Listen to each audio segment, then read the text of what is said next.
All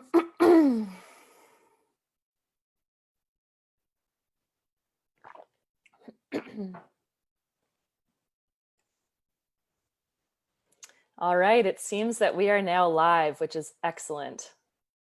Everything's looking good. Well, good afternoon, everyone, and welcome to Runner's High, presented by Canada Running Series. Runner's High is a collection of informal conversations with key and influential members of the world and business of running. My name is Kate Van Buskirk, and I am very honored to once again be your host for today's discussion. And this is a very special edition of Runner's High. Firstly, we are now halfway through what would have been our Scotiabank Toronto Waterfront Marathon race week. So, usually this time of year, the Canada Running Series crew is going full steam with final preparations for the expo. They're engaging with the media and taking care of the seemingly endless pieces that go into putting on a world-class marathon in a world-class city. And of course, nothing about this week looks like what it normally would. One of the perks, though, about having to do everything virtual is that our STWM weekend has now become an STWM month. And this means that you still have time to register for the race of your choice and complete your virtual event through the second half of October. You can do this by visiting TorontoWaterfrontMarathon.com, where, along with checking out our social media channels, you'll find all kinds of great info about our virtual speaker series and the AC 42K Relay Challenge taking place this weekend. But of course, this episode of Runner's High is doubly special. I'm grinning here, as I'm sure you've all ascertained from our shared screen, because we have two superstar guests joining us, and both should be very familiar to our audience. Our first guest is the author of several #1 best-selling books, including his most recent publication, Talking to Strangers. He's the host of the Revisionist History podcast and the co-founder of Pushkin Industries, and he is a lifelong runner. Mr. Malcom Gladwell, we are thrilled to welcome you to Runner's High. Thank you so much for being with us today. Thank you. And our second guest today is the former Canadian 1,500 meter record holder. He competed in the first ever World Track and Field Championships. And more recently, he is known as a close friend of the Scotiabank Toronto Waterfront Marathon team. And I'm honored to call him my personal coach, Mr. Dave Reid. Hi, Dave. How are you? Great to have you on. So, gentlemen, this is a conversation that I have wanted to have for a very long time. And I'm beyond excited that we were able to find the time in both of your very busy schedules to make this happen. And so just before we get into it, I do want to remind our audience that Runner's High is interactive. We've already received a number of questions from our audience about our two guests today, but if you do have more, please feel free to drop those into the comment section on the CRS Facebook page, and we'll definitely leave some time at the end of this conversation to get to those. So Malcom Gladwell, most people probably know you first and foremost as an author, a journalist, and a public speaker. You're a longtime staff writer for The New Yorker, and of course, the author of several New York Times bestselling books, as well as a host and writer of revisionist history. But what our running audience will probably also know about you is that you're an avid fan and participant of our wonderful sport. You now reside in New York City, but you spent a lot of your childhood in Southern Ontario, competing in the OFSA and Ontario club scenes, as well as at that national level developmental stage with those meets like the Royal Canadian Legion Championships alongside Mr. Dave Reid. And you competed for a long time, or you competed for a time at the University of Toronto for the Varsity Blues. But I understand that you then took a step back from serious training before getting back into it over the last several years. And you're actually going to participate in our STWM 5K virtual race, but I understand that you've suffered a bit of a calf injury. How are you feeling? Well, I tested it out on the weekend and got 2 miles in, and my calf went bad again. So I'm on the shelf for a little bit, but I don't think it's a serious injury. I can still cross train, so I think I'll be back up running in about 2 weeks. Okay. Well, personally, we're quite sad that you couldn't participate in our STWM event, but we're glad to hear that you're on the mend and we wish you a very speedy recovery. Malcolm, I'm wondering if you can tell us a bit about what running looks like for you these days, calf injury aside, and Mhm. if you're training maybe for any virtual events or if you've just sort of been running for your own sanity during COVID, what has that looked like for you? Well, as you said, I took I ran only sporadically for 30 years. And then I started training seriously again when I was 50. And I run a lot. I mean, given that I am now 57. So I was in really good shape up until my calf injury. I was probably, in 18-minute 5K shape. Um, and so running, 5 days a week. I love track work. And hill work. So I do, a long run on Sunday, a slow run, a tempo run, and then some track work. I mean, I train, doesn't sound that different from the training I was doing when I was in high school, only it's a lot slower. Well, you say a lot slower, but I will say, regardless of age, there are many listeners right now who would love to be able to run an 18-minute 5K at any point in their running careers. And we will leave some time to chat a little bit more about your current running now. But it's great that you've continued to mix it up that way, and obviously have that little bit of return to your high school Yeah. days with the track running. That's wonderful. I also understand that you competed in the Fifth Avenue Mile not that long ago. I've done it. I think 3 or 4 times in the last 7 years, maybe 4 times. And I broke 5 minutes, I think 4 years ago. So that was that was the high water mark. But the effort was so painful that I doubt if I could do it again. It was pretty taxing That at sounds our about age. right. Yeah, to run that fast. Absolutely. Well, I think outside of the 800, the mile is about as painful as events can get, eh? Yeah. Yeah, absolutely. So I want to shift a little bit here. Dave, you and Malcolm go way back to the late 70s where you were competitors at, as I mentioned, OFSA and the Provincial Club Championships here in Ontario. And Dave, you went on to set a Canadian 1500-meter record. You competed on the international scene. But before any of that, you and Malcolm towed several 1500-meter start lines together as young teenagers. And I know that following your high school careers, you lost touch for a number of years until you discovered a photo, which we've now dubbed the photo from those high school running days. And this is the photo that's been circulating a lot on social media as of late as we've promoted this chat. But Dave, can you tell us about the story of finding that photo and about reconnecting with Malcolm as a result? Yeah, sure. Well, I was going through a box of, I guess, old magazines and articles, and that one came up, and I'm thinking, this is after Malcolm became a little bit famous all of a sudden, after not hearing anything from for years. Maybe after his first book came out. So I decided to scan it, look up how to get a hold of Malcolm Gladwell, found his email, scanned it, sent it over, said, I want a rematch. And not that long after, he replied. And his reply was, no, you kicked my ass. True. And so that's how it started after, I don't know, 20 something years. And it was probably a few years later till we reconnected again. I was coming to New York City for the marathon and I looked him up, and from there, that's where we met up again and went for a run. I think, unless I'm mistaken, so this is a photo that was taken, I think, at the Ontario Championships in 1978, age class, right? And I think it ran on the front page of the Toronto Star, not the front page of the sports section, the front page of the whole newspaper. Well, you're right on all those accounts. I don't know about the front page of the whole newspaper, because what I did was there was no date on it. So I flipped over the back side and there was some NFL scores. Oh, then it was preseason NFL. So I went back, looked at who it was, what date, sure enough. And then later on, a fellow by the name of John Carson then went to the Toronto Star. And John Carson actually was in our Legion Championships representing Nova Scotia at the time. So he went and then got all the details from the Star and made it even more. Oh, it was the sports section then, yes. But still, it was on the front page of the sports section. Toronto Star, that's correct. Which is quite something of that. And I would also, I should point out that I won that race. I didn't see any results, but I do have a logbook and it says I finished second. Yes, that's right.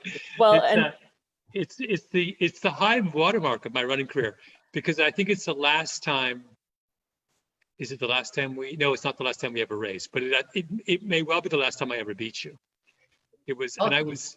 But the one you talk about was probably, it was 2 months earlier at the Ontario High School Championship final, OFSA, when now those results I could find, and you beat me by 1/10 of a second in 1500. 4:05.1 to 4:05.2. That's right. The odd thing about our running career is that, so I believe I beat you 3 times over 1500 meters. And every time I beat you, I considered it a fluke because I was aware, even then I was aware that Dave was way better than me. I don't know. It's this weird thing I think you have, particularly at that age when you're a kid, when you're doing sports, you instinctively know who the good one is. And I knew I was living on borrowed time. I was like, this is some fluky thing that's happened. It's gonna, it's not gonna last this long, but I have a little window here. And then sure enough, I was absolutely correct. I remember I ran a little bit in university, and I remember seeing Dave at the York University track doing a workout, and he was running so insanely fast. I was like, holy mackerel, did I get lucky to have beaten this guy? You were doing some workout, and I've never seen a workout like that before in my life. It was some incredible, like, I don't remember what you were doing, 400s or 800s. I was like, I just remember standing by the track, just in awe that any human being could go around it that fast. So.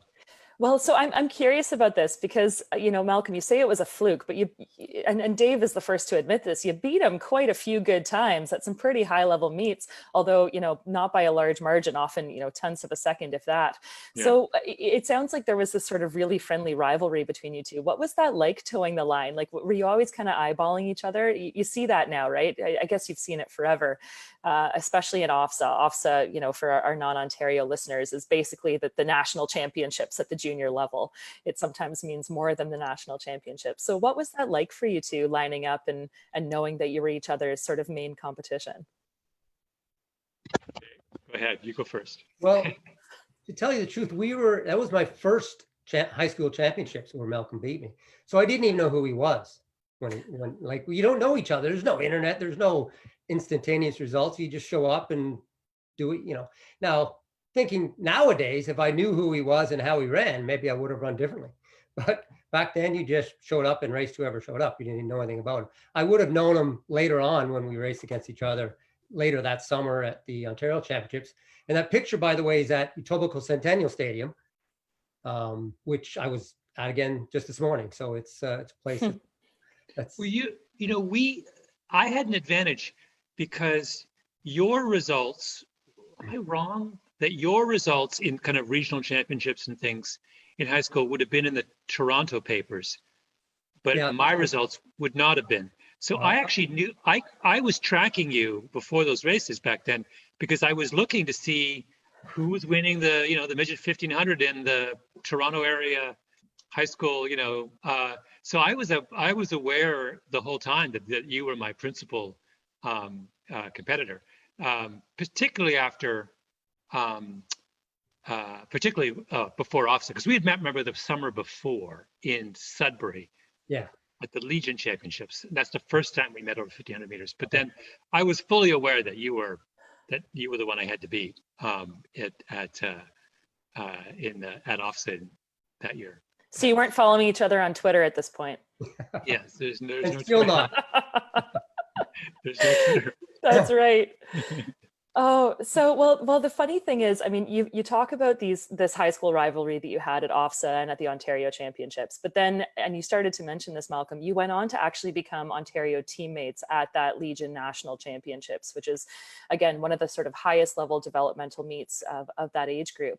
And Dave, you've actually got some pretty funny stories that I think, anyone can read a biography on Malcom Gladwell or Dave Reid, but there are some stories that have come out of that era that I think only you two would know. And I'm hoping that to the best of your ability, you might be able to share some of that intel, some of those personal stories from those Legion meets going back into the ages of about 14.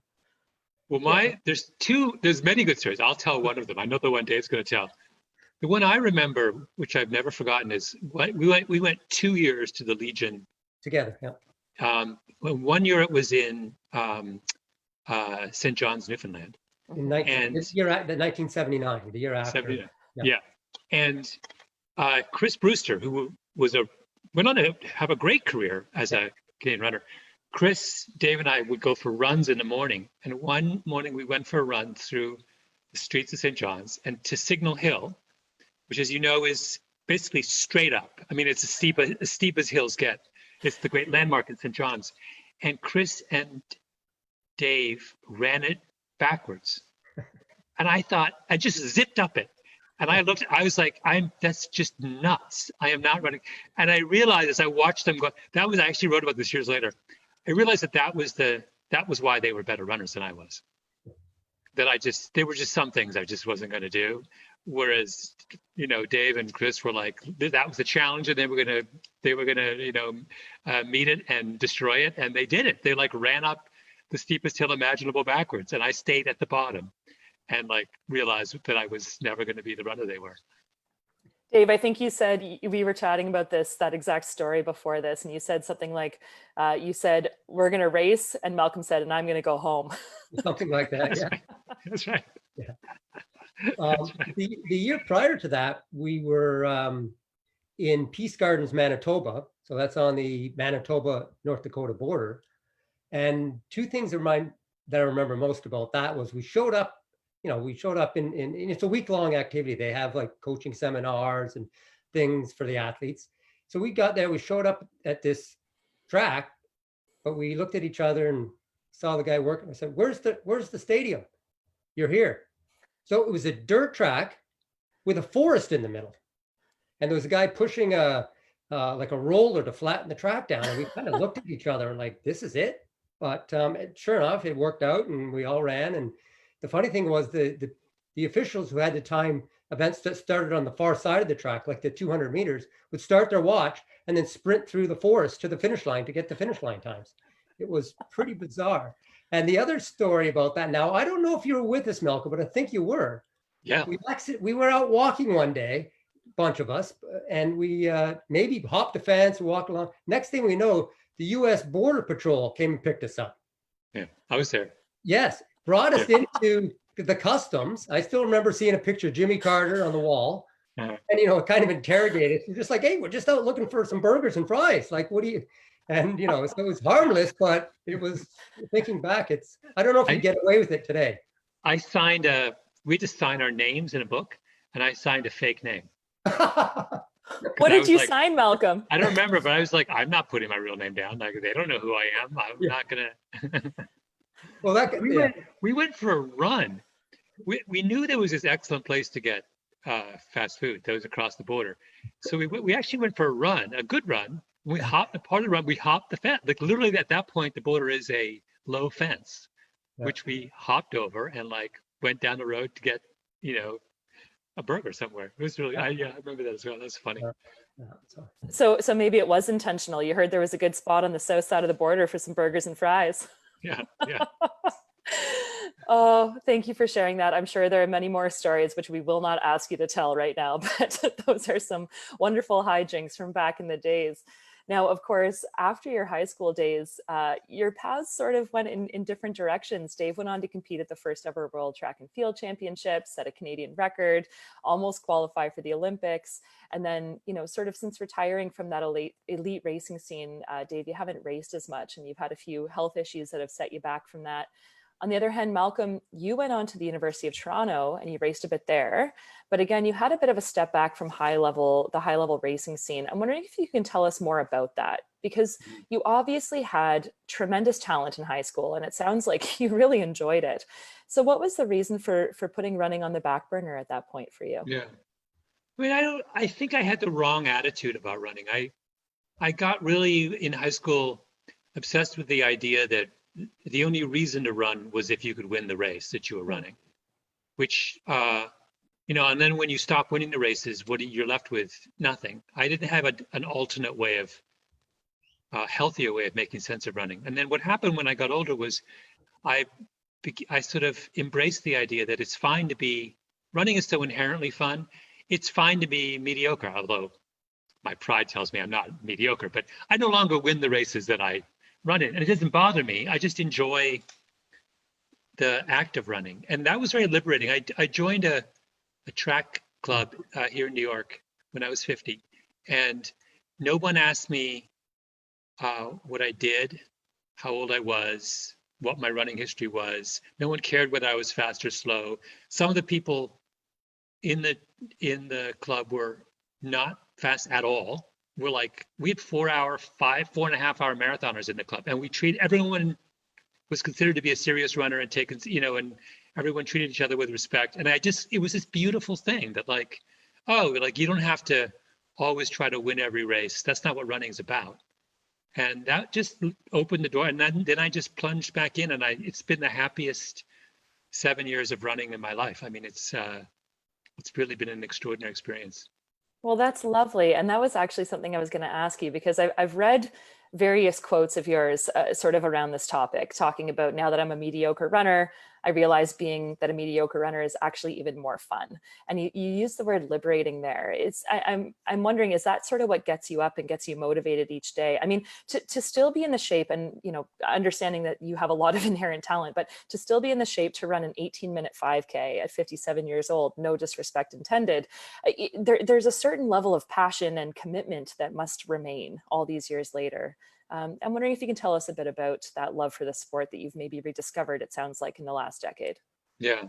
Well, I've never gotten over just the act. Even when I was a little kid, the act of running was something that I found incredibly pleasurable. And just the knowledge too that it's the thing that everyone has something that they do well, that they feel like their body is built to do. And that this is just what I feel like my body was built to do. And once I realized that that's what it was about, just that simple pleasure, then it's been a joyous experience again for me. Well, and that, again, that's beautiful, and the joy is so important, but also you're just given the level that you're running at, do you have any aspirations about setting any age group records, or do you have like specific goals on the horizon, or are you really just enjoying the act of running right now? No, there's these guys. So I'm pretty good, but there is always this group of people who are my age or older, who run not just a little bit faster than me, so much faster that it's pointless. Like in the Fifth Avenue Mile, there's like two guys who run in my age group, I run at best just around 5 minutes, who run like 4:40. Like it's pointless to try and catch them. Like, that's not happening. But is it like, do you ever have that drive to sort of like, it sounds like you're just sort of running for fun. Like, if you really honed in on this again, not that you have anything else in your life going on that would distract you from that, Yeah. No, if you think about, do you ever have that goal? These are people who I imagine when they were 25 were like a day's level. So when they're, that's an order of magnitude faster than me. So when those guys are 55, they're still an order of magnitude faster than me, right? They're still going to kick my butt.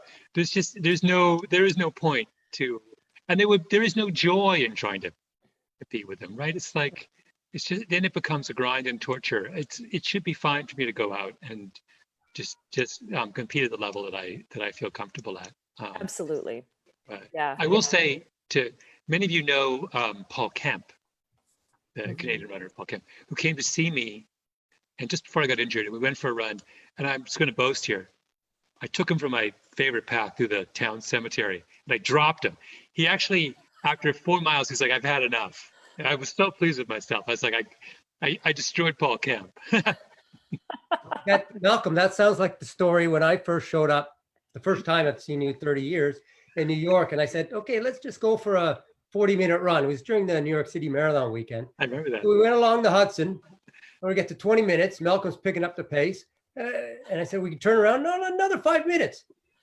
Then 10 minutes later, we turn around now. Starts picking up the pace. And I'm like, well, I can't say it, but you know what I'm thinking.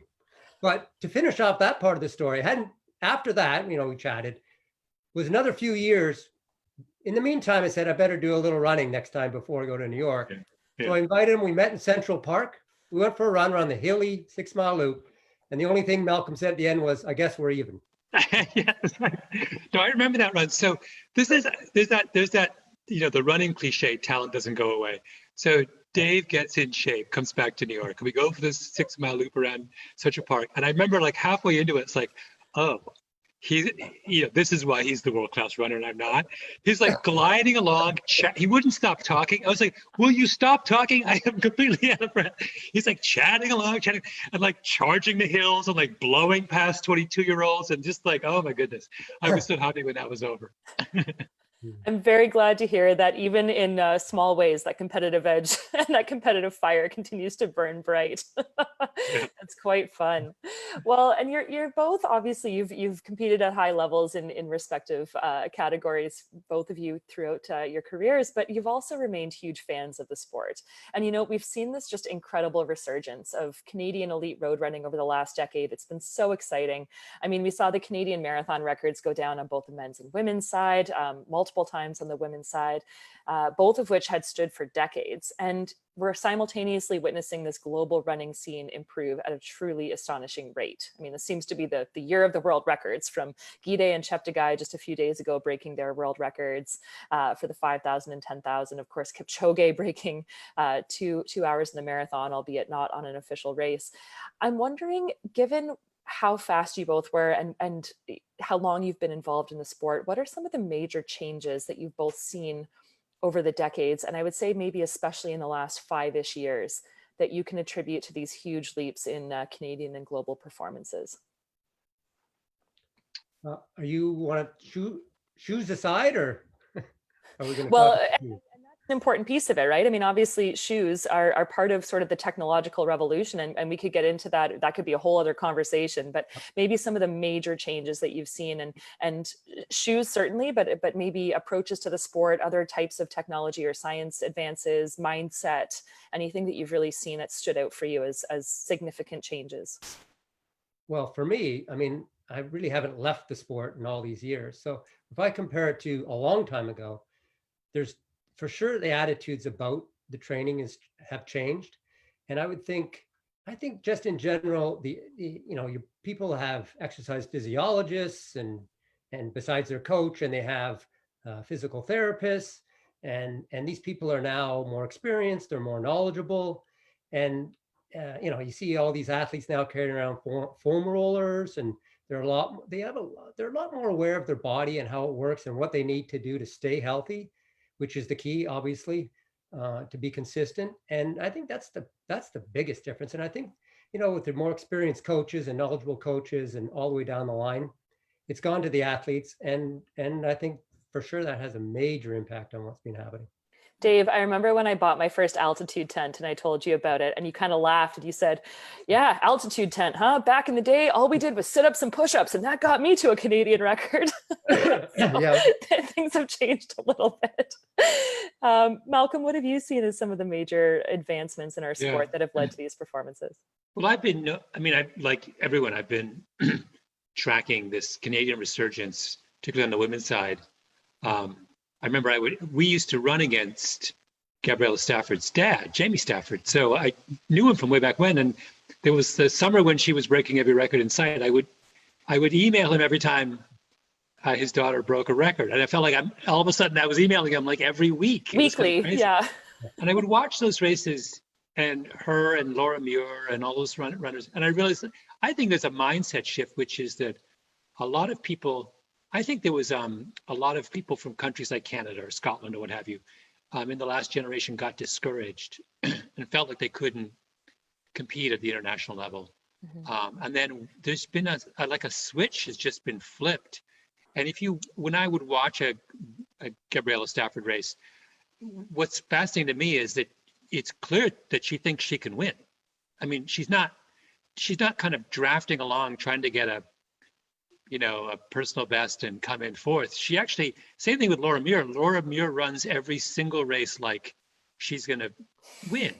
And that's like that. I could be wrong. My sense is that's different from 15 years ago from runners from these countries. And that's so much of this sport, as Dave can attest, is psychological. And when you have groups of runners now who honestly believe they have a shot at coming in first, that makes all the difference in the world. Mm-hmm. Sorry, I muted myself. Absolutely. That's been really, really fun to watch. And I think it was interesting. We actually had Tristan Woodfine on another podcast that I host recently, who just set or achieved Olympic standard in the marathon at the London Marathon for the first time, and took about 3 minutes off. And one of the pieces of conversation topics that we had with him was, so many of these events this year, so many of these records that we've seen have been basically completely perfectly paced time trial efforts. And many of them solo, right? I mean, if anyone watched the NN Valencia World Record Day, it was basically these athletes had wavelight technology as their accompaniment during their race, as opposed to actual people racing them. And one of the conversations we had is 2021 going to be significantly slower because we're going to come hopefully back to this world where everyone's competing against each other and it's sort of this like chess match evolving in real time? Or because everyone has set these world records and really pushed themselves to these higher levels, will we see even faster chess matches happening?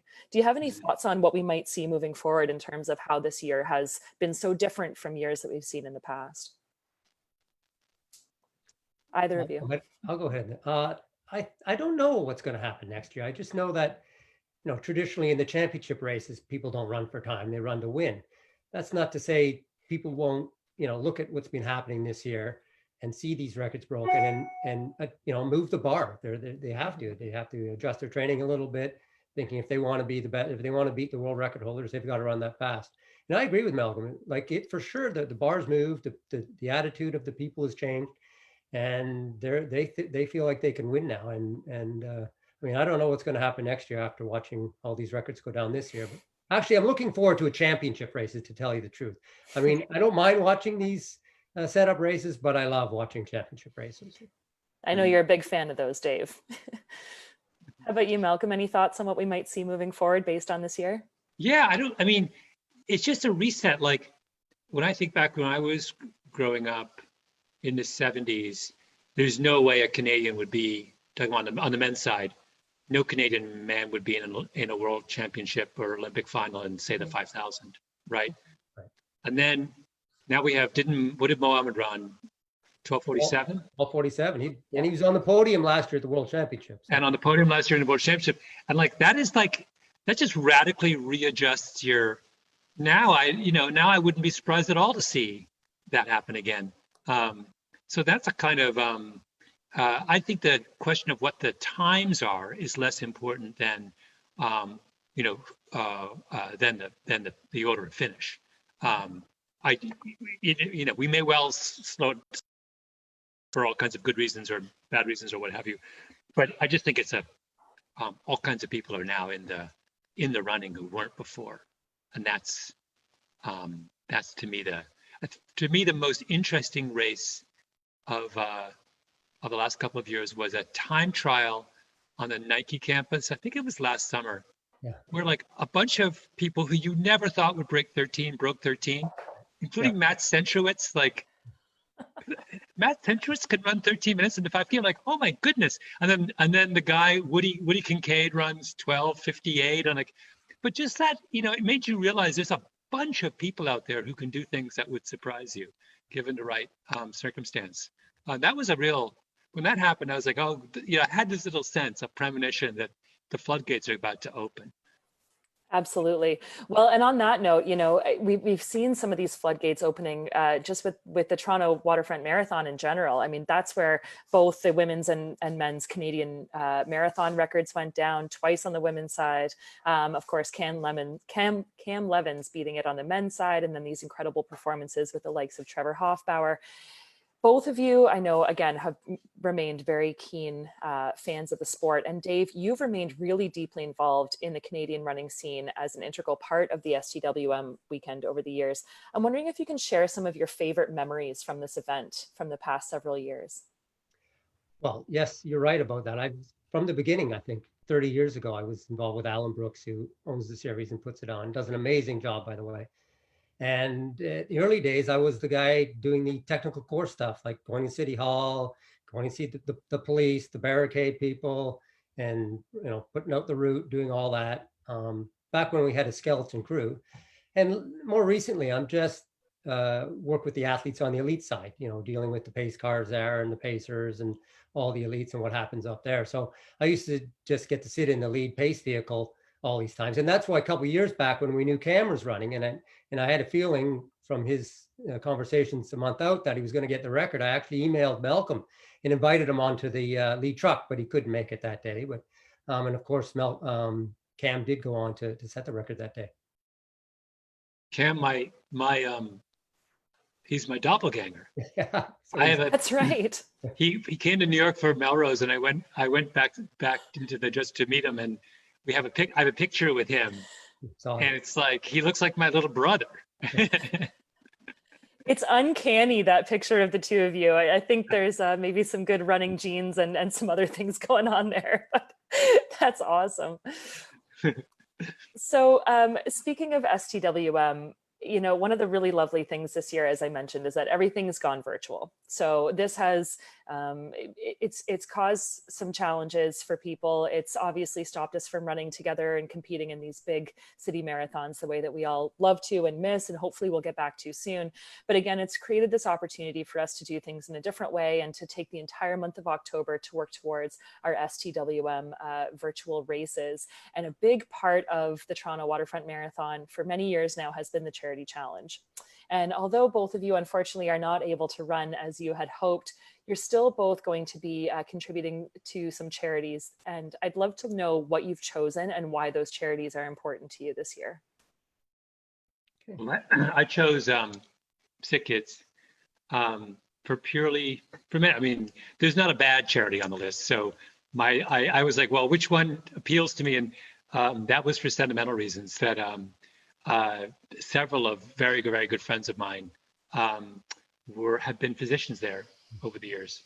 And so I know, I have a little bit of insight into the institution and what a wonderful place it is. And I just thought it would be lovely to give them my support. That's wonderful. Well, and again, that's very appreciated. Dave, which charity have you chosen? Well, I've chosen the Juvenile Diabetes Research Foundation. The reason being is a good friend of mine, who's a hockey player, Max Domi, is a spokesperson. He's a type 1 diabetic himself, found out when he was 12. And I've just watched him over the years get through that, now make it to the NHL, by the way, with a new contract. And he's just so inspirational to the kids that find out, first day they find out that they have diabetes and they wonder how they're going to survive. And Max, living proof that you can thrive, not just survive with this disease. And he's great inspiration. And I get to see Max every now and then training. And believe it or not, he can run, Malcom. He yesterday did 4 by a kilometer, but you'll relate to this one. He does a workout 10 by 200, averages about 30 seconds. Last one, 24. So are you serious? He can run. So yep, there you go. So, oh my goodness. Yeah, very well. He's trained by former Olympic champion Mark McCoy in the hurdles, who's yeah. And I see Mark almost every morning when we work out together. So he's got a good coach in McCoy, and Max is a very fit athlete. Yeah, that's impressive. Yeah.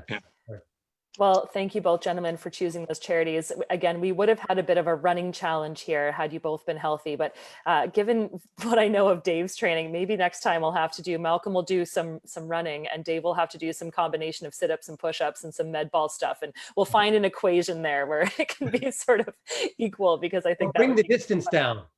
Right. Well, that too. Yeah, absolutely. Well, again, Malcom and Dave have chosen the Sick Kids Hospital Foundation and the Juvenile Diabetes Research Foundation. They are only 2 on a long list of the charities that you can choose from on the Scotiabank Charity Challenge for this month's STWM.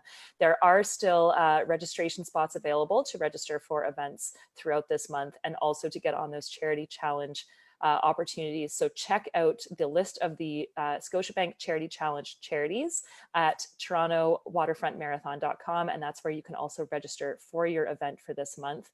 Gentlemen, this has been so fun, and we've taken up quite a bit of your time, but we have some audience questions to get to if you're game. Sure. Fantastic. So I think, Malcolm, this first one comes from a good friend of ours, Steve Fleck, who has also hosted a number of the Runners High events earlier in this summer. And he asks, what are some of the most powerful and important life lessons applicable to day-to-day life and business that we learn from being endurance athletes? Oh, wow. Well, I guess, I mean, the one that always strikes me is the amount of, it teaches you patience that there's absolutely nothing in endurance sports that comes quickly. The preparation is measured in months, if not years. And that, in today's world, that kind of message is quite radical, right? Where everybody wants something to happen overnight. I kind of love that fact that it unfolds really, really, really, really slowly. And methodically too, right? I mean, Malcolm, I hope I'm not putting you on the spot here, but you've been interviewed in the past and said that running with music is for people who are soft. It sounds like sort of. I love ragging on people who have who got things in their ears. Yeah, it's like stop. Like, come on, are you that terrified of being with your own thoughts for an hour? Give me a break. But I think that really speaks to what you're talking about with the patience too, right? That you really have to just be okay with being with yourself for these long stretches of time and seeing incremental change. Yeah, that's lovely. Dave, do you have anything to add to that? Any life lessons that we learned from being endurance athletes? First of all, that was a great answer. I enjoyed listening to that. No, probably along the similar, it's just not only patience, but for sure it's the discipline, and it's finding out what's really inside you. Do you have the drive to do what you want to do? It teaches you that if you work long enough and hard enough, you can accomplish good things. And so going back again with this instantaneous society of ours that just everybody wants gratification right away, it teaches you to work through things and get over the little injuries or sicknesses or setbacks you have in your training to move forward to accomplish your goals. Dave, I'm gonna stick with you for a minute here. What advice would you give to someone who's just getting into running today? Because of course you haven't only achieved some of the highest level of running in Canada, but you've also been a fabulous coach for myself and many others. So what piece of advice would you give young runners? I think, I would have to know at what age they were, like whether they were young, starting off grade school, high school, or somebody, starting again, maybe in their 40s. But it would go back to, probably find a good mentor, coach, or trainer, someone who has experience and is willing to work with you and to explain what your career, what this is going to look like. And I think that's important because some people they just jump in and start doing things and they're not sure. I'm sure there's an internet, they can check things out. But I think having an experienced coach or someone that can really relate to what you're doing would be most beneficial. Well, I can attest to that, having had yourself and a few other wonderful people in my life coach me over the years. That's certainly very important. Malcolm, I think this one is for you, and it sort of fits in well with a revisionist history, but if you could go for a run with any runner in history, who would it be? Other than Dave? Although Dave's too fast for me. So who would I go with, any runner in history? Such an interesting question. Probably I'm a big fan of those English runners from the 70s. Steve Ovett, or not the 70s, I was just going to say the 80s too, but Steve Ovett and Seb Coe and all those guys. But also, I would love to go, you mean in their prime, to have gone for a run with Joan Benoit Samuelson in her prime as a marathoner, or Paula Radcliffe. I don't know, when they were on fire back in the day. I don't think that would be kind of super inspiring. Absolutely. Dave, how about you? Who would you like, other than Malcolm, if you could go for a run with anyone in history, who would it be? Well, I did. I trained with my hero, John Walker, for 2 months down in Auckland, New Zealand, 1988.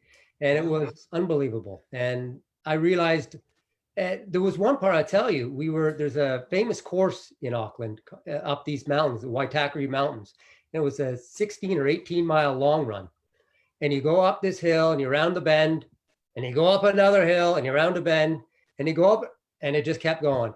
And I looked at him, I said, no wonder you got the gold medal, because he was Olympic champion in 1976 and former world record holder in the mile, first guy to break 350 in the mile. Yeah, he was my hero, and I got the chance to do it. I had no idea you trained with. That's fantastic. I lived at his house for 2 months. Every day we ran together. Oh my God! Amazing. So what kind of you can't let this go so quickly. What sort of track work were you doing? I got it all in my logbook. If you want. Just so everyone knows, Dave's logbooks are not only meticulous, but he has kept them all. I've seen every, well, not probably every logbook, but almost every logbook, every newspaper clipping, every photo. It's quite impressive. You should start a little museum, Dave. That's incredible. We'll talk later about the workouts, Malcolm. But yeah, there was some. Right. He was tough as nails, that's for sure. Yeah. Malcolm, 2 more questions for you here. The first is a little cheeky. Did you ever reach 10,000 hours of running in high school? No. No. Dave, how about you? I never counted, but maybe close. I did. We could tally up your logbooks. Well, I'll tell you one thing. I did have a running streak that I had in high school, and I didn't miss a day of running, minimum 2 miles in 4 years. And when I look back, not many people do that.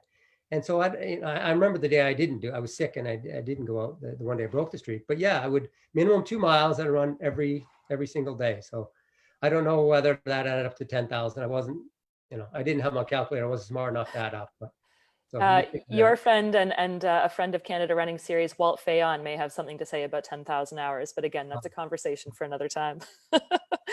Malcolm, last question. Do you have any plans to write a book specifically on or strongly related to running? No, I've always struggled to know how to write about running. I don't know how to write. I know about how to write for runners. I don't know how to write for non-runners. And I think the only useful book would be one that appealed to people who didn't run and tried to convince them to do it. And I've been puzzling over that for a very long time, but it's really hard to communicate to people unless they try it for themselves, that there is pleasure in doing something that seems and is difficult. It's an incredibly, I was listening to Lance Armstrong once on a podcast, talking with one of his cycling buddies from back in the day, and they were talking about suffering and how crucial the idea of suffering was to being a good cyclist, and how it was very hard to convince people that there was something, there was joy to be found in suffering, fulfillment, all those kinds of things. Of course, they suffer in cycling the way that runners do not suffer. And I just thought that's crucial. I sometimes go for runs and they're not, I have this 12-mile run I do on the weekends, and it's all uphill or downhill. And it's really super insanely hard. And I would do it, when it's 90 degrees out. And it's like, how do I convince someone that that's actually a fun thing to do? It's not easy. Yeah. Dave, you've had your share of suffering through your run training as well. What do you have to say about embracing suffering and finding joy in that? Well, I guess it all depends on what you're trying to accomplish with your running. If it is high level, then there's no doubt about it. You have to learn how to embrace the suffering and know that it's going to take you to a better place.